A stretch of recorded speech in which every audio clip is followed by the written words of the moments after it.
सलाम हिंदुस्तान दोस्तों, मैं मुईन शम्सी हूँ। ये चैनल है माई हिंदी माई उर्दू। आज पेश कर रहा हूँ उर्दू के मशहूर शायर इस्माइल मेरठी की एक नज्म गर्मी का मौसम।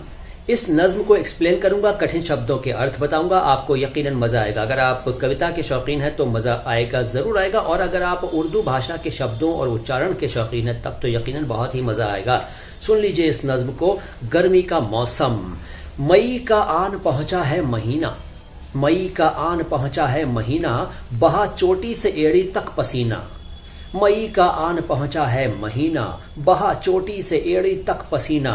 बजे 12 तो सूरज सर पे आया, बजे 12 तो सूरज सर पे आया, हुआ पैरों तले पोशीदा साया।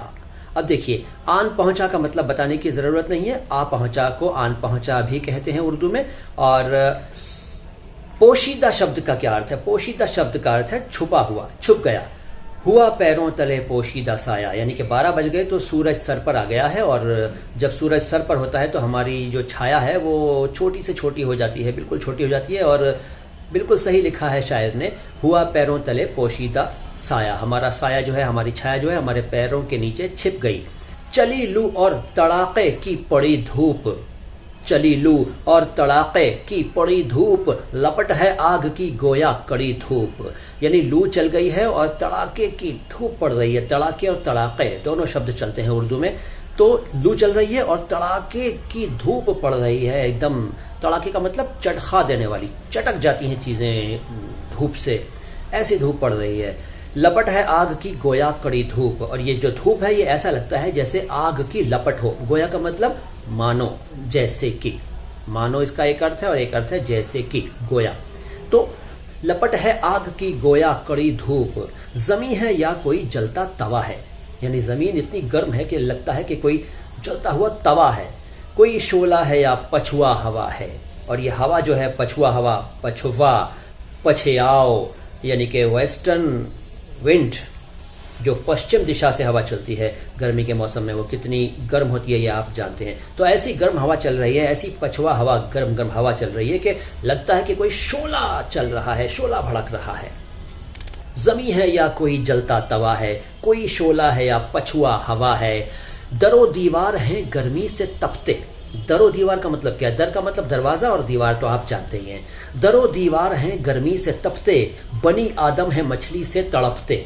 बनी आदम क्या होता है? बनी आदम का मतलब है आदम की नस्ल, आदम की औलाद, यानी हम सब आदमी लोग, इंसान लोग, मनुष्य जाति। ठीक है। दरो दीवार हैं गर्मी से तपते, बनी आदम है मछली से तड़पते। सारे दरो दीवार गर्मी से बिल्कुल तप रहे हैं और सारे इंसान मछली के जैसे तड़प रहे हैं। परिंदे उड़ के हैं पानी पे गिरते, परिंदे उड़ के हैं पानी पे गिरते। यानी पक्षी जो है, देखिए परिंदे का मतलब पक्षी, पक्षी जो हैं वो उड़ उड़ के पानी पर गिर रहे हैं। मतलब इस तरह से उसमें डाइव कर रहे हैं कि एकदम ऐसे जा रहे हैं कि एकदम बस नहाने के लिए बेचैन हैं। परिंदे उड़ के हैं पानी पे गिरते, चरिंदे भी हैं घबराए से फिरते।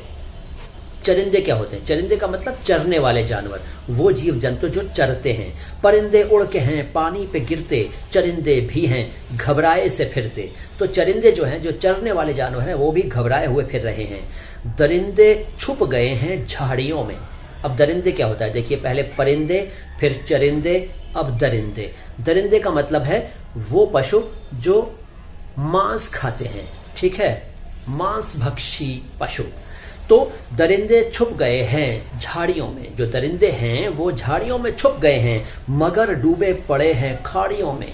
और मगर जो है, मगर मच्छ, ठीक है, मगरमच्छ, मगरमच्छ जो है वो खाड़ियों में डूबे हुए हैं। खाड़ियों का मतलब गहरे पानियों में डूबे हुए हैं। मतलब जहां भी पानी है, तालाब में या नदी में या जहां भी, तो वहां गहराइयों में चले गए हैं, बिल्कुल डूब गए हैं ठंडक की वजह से, ठंडक लेने के लिए। ठीक है।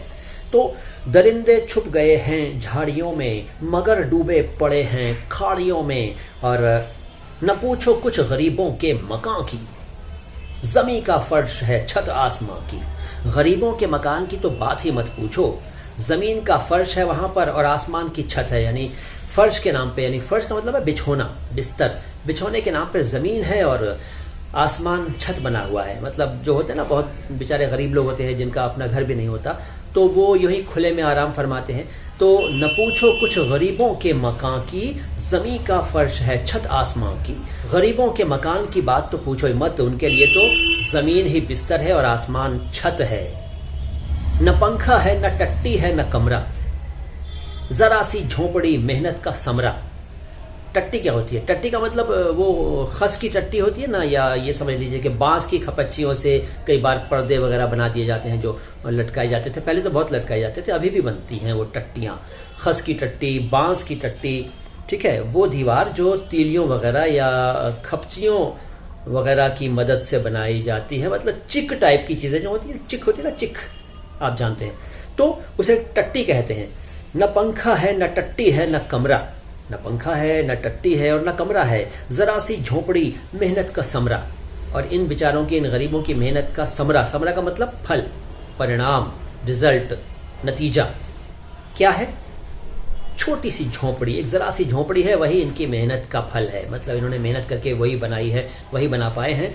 तो न पंखा है न टट्टी है न कमरा, जरा सी झोपड़ी मेहनत का समरा। अमीरों को मुबारक हो हवेली, गरीबों का भी है अल्लाह बेली। अमीरों को उनकी हवेली मुबारक हो भाई, गरीबों का तो अल्लाह ही मालिक है, गरीबों का भी अल्लाह मालिक है। मतलब यहाँ शायर ये कहता है कि अमीरों को उनकी हवेली मुबारक हो, लेकिन गरीब बेसहारा नहीं है, गरीबों का भी अल्लाह मालिक है, ईश्वर मालिक है। गरीबों का भी है अल्लाह बेली, बेली का मतलब मालिक, निगहबान, रक्षक, ठीक है। गरीबों का भी है अल्लाह बेली, अमीरों को मुबारक हो हवेली, गरीबों का भी है अल्लाह बेली। तो ये थी इस्माइल मेरठी साहब की नज्म, जो कि मैंने आपके लिए पढ़ी और आपने इसके बारे में काफी कुछ जान लिया। यकीनन आपको मजा आया होगा। इस वीडियो को अगर आपने पसंद किया है तो लाइक का बटन प्रेस कीजिए, पसंद नहीं किया है तो डिसलाइक का बटन प्रेस कीजिए। हमारे चैनल को सब्सक्राइब नहीं किया तो सब्सक्राइब कर लीजिए, बेल आइकन प्रेस कीजिए और हमारे दूसरे वीडियोस को भी देखिए। आने वाले वीडियोस का इंतजार कीजिए। मैं हूं मोइन शम्सी, आता हूं बहुत जल्द लेकर आपके लिए एक और बढ़िया सा वीडियो। सलाम हिंदुस्तान।